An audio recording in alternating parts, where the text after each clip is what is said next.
One of the problems I came across is trying to skew a sprite 2D. Godot has a skew, but it doesn't have a perspective skew. Basically what you can get is a parallelogram, but not a trapezoid. So I had to find a way to work around this. And in this video I'm going to show you how to fake a perspective view of a sprite 2D. Like this, or like this, by using polygon 2D and the same graphic. And now that we can actually skew or create a perspective view of our graphic, we can actually get some effects like this. A fake 3D spinning item. So if I put my sprite 2D, as we can see, we have all these different properties. We have offset, animation for multiple frames, and in transform, which is where we'd expect to find something like a perspective or skewing, there's only position, rotation, scale, and we can skew this here, which is a perfect skew, but it's not a perspective view, and I would like a perspective view effect. So there's no perspective property that I can use to get that effect, meaning I would like my sprite to sort of look like this, like a trapezoid, and when it's turned the other way, another trapezoid, to create a spinning 3D effect. But I need to get a perspective view to do this. So while the skew looks perfect, it's not what I want. So instead of using a sprite 2D, what we're going to do is use our polygon 2D, which has control points like this that can be manipulated. And the good thing about the polygon 2D is that we can actually put a texture on the inside of it. So when we move these points around, the texture moves around it as well. Okay, so let's begin. Let's remove our sprite 2D and let's add a polygon 2D. Let's create this. Now you notice that you can actually draw the polygon here if you like, and we can probably move it down to the center. If you notice on the right hand side here, there's a tab called texture. Let's click that and we can drag our icon into there, but the icon is offset to the polygon that we just created. I would like this polygon to have the same dimensions as our icon or our texture. So I'm going to hover over the icon in the file system, and it's going to show 128 by 128. So what I'm going to do, let's minimize the texture and open up data. If you click on data, you'll see polygon. You click that, these are the 4 points we just created. We can delete them and see them just disappear. And if we like, we can just add our 4 points here directly. And remember, it's 128. We're going to move in a clockwise manner. Starting with 0, our first point will be 0, 0. And then our x value will be 128 for our second value, which will be value number 1 here. Let's put in 128. For our third value, it's going to be 128 by 128. Our fourth value, which is index 3, if you remember how we use our axes for Godot, it's going to be 0 for the x value and 128 for the y value. And now you'll notice we have a perfectly formed square of 128 by 128. Remember, when using polygon 2D, we begin with, this is our first polygon, and we draw it in a clockwise manner. This will be our number 1, number 2, and then we use the next value, number 3. And when we're done at number 3, it automatically connects back to 0. Let's save this. We'll leave it as main. And now it's time to place our texture in the right position. Let's click the packed vector 2 here to minimize the polygon. And we're going to go into what is UV here. And this UV is badly offset. What we need to do is match this UV, and if you don't know what UV is, UV are just coordinates for textures, mostly in game jargon. UV is the same as XY, but it relates to the textures that we use to plaster on the screen. So as I said, we're going to match the values to the UV here. So let's make this 0 and 0, and then this will be 128 and 0, and then this will be 128 and 128, and then this will be 0 and 128.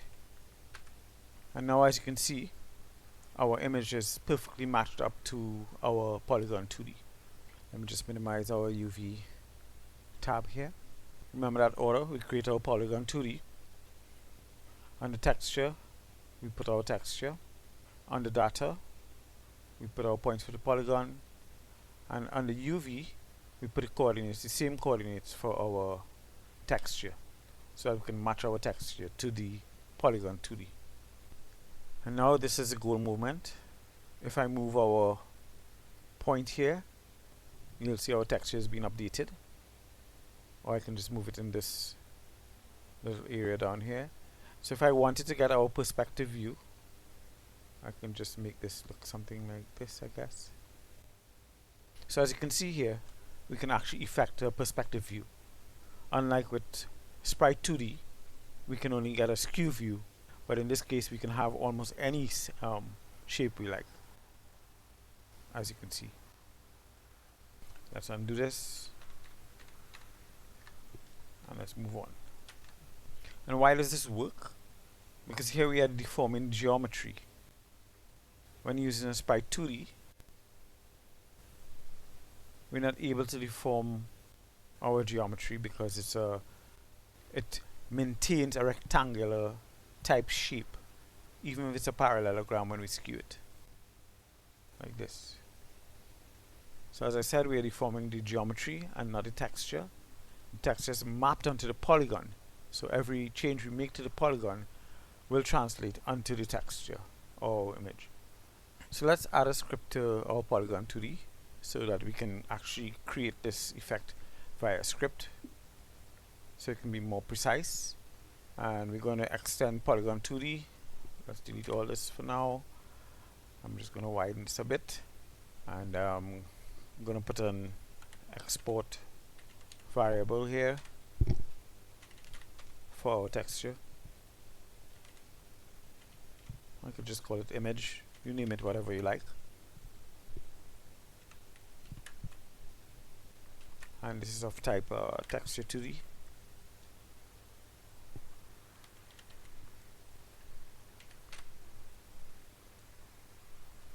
And I notice how.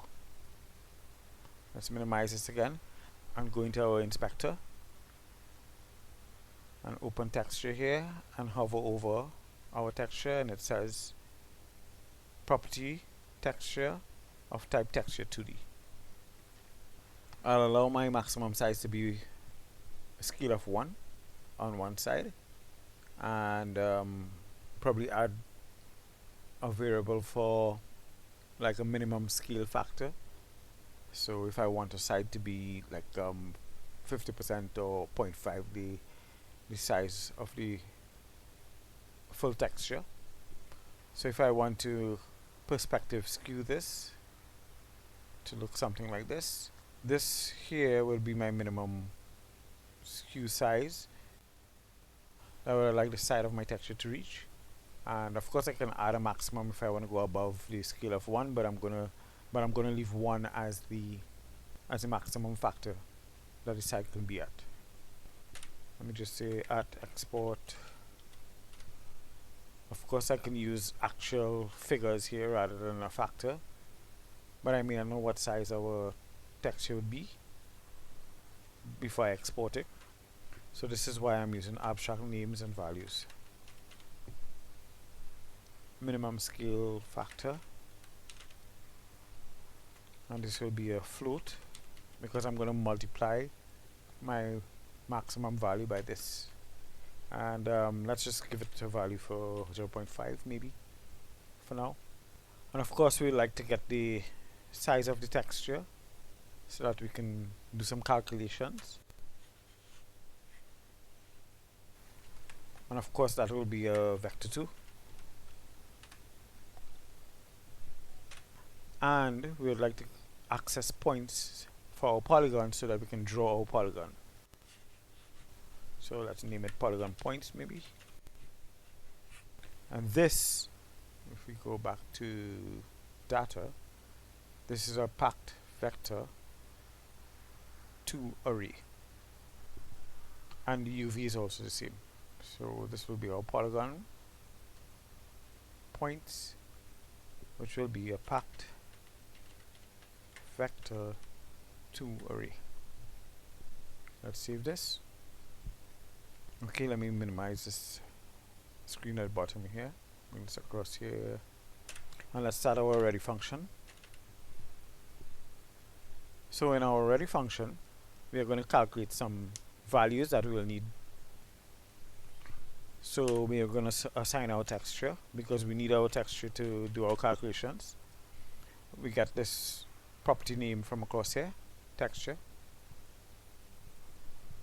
and that texture is going to be equal to the texture 2D that we got from our export variable on the top here.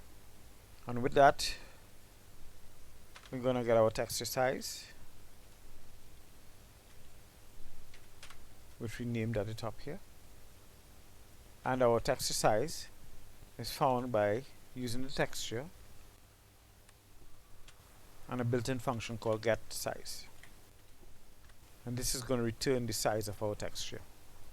Knowing the size of our texture, we can actually construct our polygon to fit our texture perfectly. So let's start creating our polygon points. Our polygon points has to be an array. So use square brackets, open and close. And the same order that we drew our points when doing it manually or in the inspector. We start from the top left hand corner and move in a clockwise motion. So if we want the perfect size for our texture, we're going to start at vector 2.0. That will be our first point, and our second point will be the width of our texture. So this will be another vector 2. Open and close brackets, and our x value will be our texture size x value dot x, and our y value will stay at 0. Our third point will be at the bottom right hand corner, which will be maximum, and we can just use the size of our texture to plot this point, because the size of our texture will give us the maximum x and y for our texture. So we can just say texture size. And don't forget to close off that bracket. And our last point will be coming right back to the x-axis, but we'll have the full height of our texture. So again, let's vector 2, open and close bracket. So our x value will be 0, and our y value will be the texture size dot y. Let me just maximize this here so we can see and minimize the size of it so that we can see our full polygon point here. And similar to when we are applying changes to things like tweens, or when we are creating spawn items, like instantiating items and so on, we have to set these values now. We have our array for our polygon points, but we have not set it to the actual polygon. So let's go down a bit, and we are going to set this to the, go down a bit, polygon property, as you can see here, polygon. So we're going to say our polygon will be equal to our polygon points. Let's save this and let's run and see what happens. And of course I will get a get size on null value error here because I forgot to assign my texture to the top here where we created our export variables here.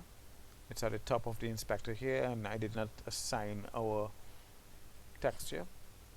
So now our texture is assigned. Let's save this and run, And there we go. We have a perfectly formed texture that conforms to the polygon. Because if you notice here, if I click the polygon, this is what we had as our polygon on the 2D scene. But in the script, in the ready function, we made sure and got our texture back to its original dimensions. To be on the safe side, we can also set our UV coordinates for textures, and we'll set our UV to the same polygon points, just to be on the safe side. Now let's say I want to perspective skew my texture to the right side. So we're gonna, let me just create a function that does that. Let's say function right side perspective, or right perspective. Hopefully that's descriptive enough. So our right perspective, let's just create a few small internal variables. Let's say our y minimum value will be equal to, remember we have a minimum scale factor here. Our y minimum value would be the texture size dot y, which is our y value,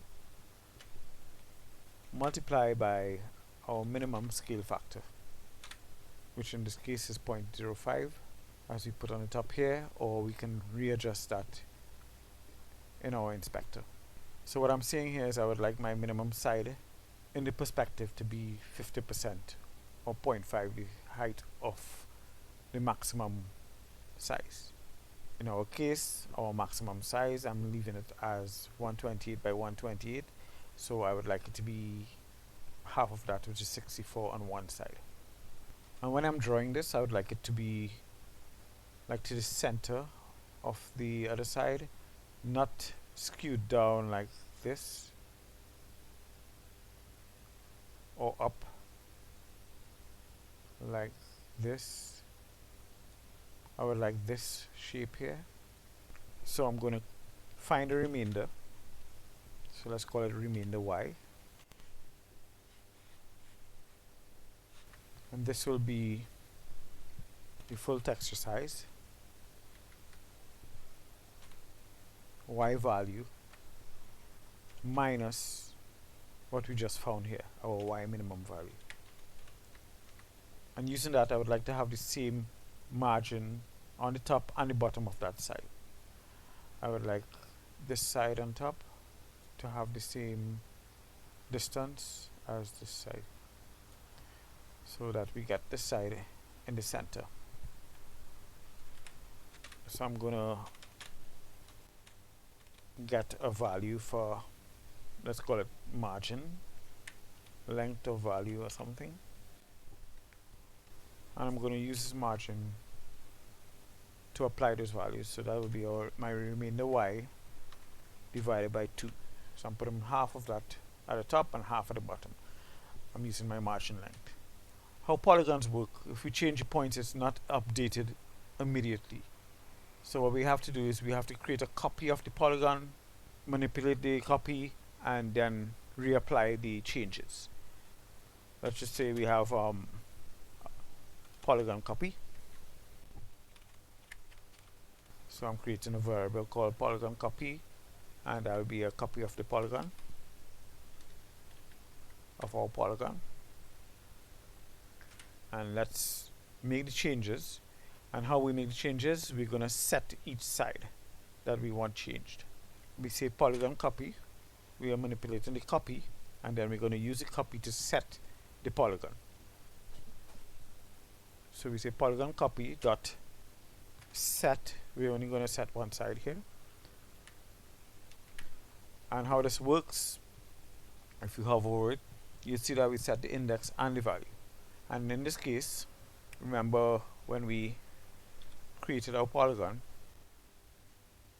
this is side 0, 1, 2, 3.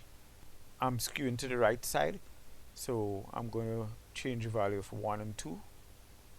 That's our index. So I'm going to set 1 to, it's going to be all the way to the right. So my vector will be, my x vector will be the full width in this case, so texture size dot x, and my y will be counted from where y is equal to 0 and add in our margin length, so it will be margin length.